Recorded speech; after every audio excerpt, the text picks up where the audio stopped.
28 Φεβρουαρίου 2023, ώρα 11.30 και πάμε. Έγινε και αυτό σε αυτή τη χώρα. Δύο τρένα συγκρούστηκαν και έγιναν όλα στάχτη. Οικογένειες πένθησαν χωρίς κανέναν λόγο. Κι όλα αυτά μας είπαν ότι ήταν λάθος ανθρώπινο, ότι δεν ήταν σκόπιμο. Πάμε κι όπου βγει μια φράση που εύκολα δεν τη λες. Όταν έχεις να κάνεις φίλοι μου με ανθρώπινες ζωές. Κι άλλη μια φορά το κράτος κοίτανε πόλ. Ανεπαρκείς υποδομές, κροκοδίλια δάκρυα από πολιτικούς μπροστά στις κάμερες. Δίθεν συμπαράσταση στις οικογένειες των θυμάτων. Και μετά η ζωή συνεχίζεται σαν να μην τρέχει τίποτα. Και αυτό θα πρέπει να μας φαίνεται φυσιολογικά και όχι ύποπτα. Αλλά στην πραγματικότητα θέλουν να κρύψουν την ανεπάρκειά τους όσο τίποτα. Τέμπη 28 Φεβρουαρίου 2023, ώρα 11.30 και πάμε. Έγινε και αυτό σε αυτή τη χώρα. Δύο τρένα συγκρούστηκαν και έγιναν όλα στάχτη. Οικογένειες πένθησαν χωρίς κανέναν λόγο. Και όλα αυτά μας είπαν ότι ήταν λάθος ανθρώπινο, ότι δεν ήταν σκόπιμο. Πάμε κι όπου βγει μια φράση που εύκολα δεν τη λες. Όταν έχεις να κάνεις φίλοι μου με ανθρώπινες ζωές. Προγραμματικές δηλώσεις γιατί δεν είναι καλύτερο μέσω μεταφοράς. Πού να ξέρει ο κόσμος ότι κι αυτά θα ήταν κολοπροεκλογικά. Υποσχέσεις που έπεσαν για ακόμα μια φορά στο κενό.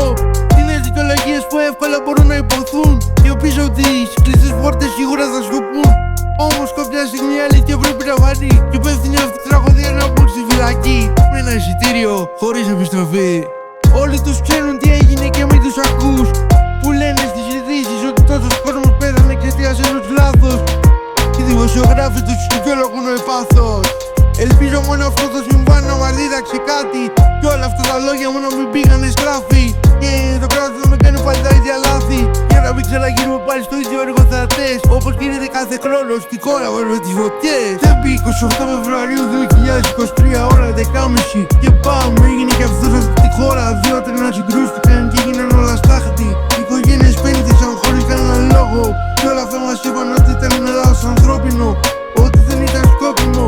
Πάμε κι όπου βγει μια φράση που εύκολα δεν τη λες. Όταν έχεις να κάνεις φίλοι μου με ανθρώπινες ζωές. Yo, Jack, 226, αφιερωμένο στα παιδιά που χάθηκαν, με στόχο να βρουν δικαιοσύνη. Είναι ντροπή και ντρέπομαι που θέτετε θέματα ασφαλείας και θα ήθελα να ανακαλέσετε αμέσως. Μόλις επέστρεψα από τον τόπο μιας τραγωδίας που θα μείνει για πάντα χαραγμένη στη συλλογική μας μνήμη. Όλα δείχνουν πως το δράμα οφείλεται δυστυχώς κυρίως σε τραγικό ανθρώπινο λάθος.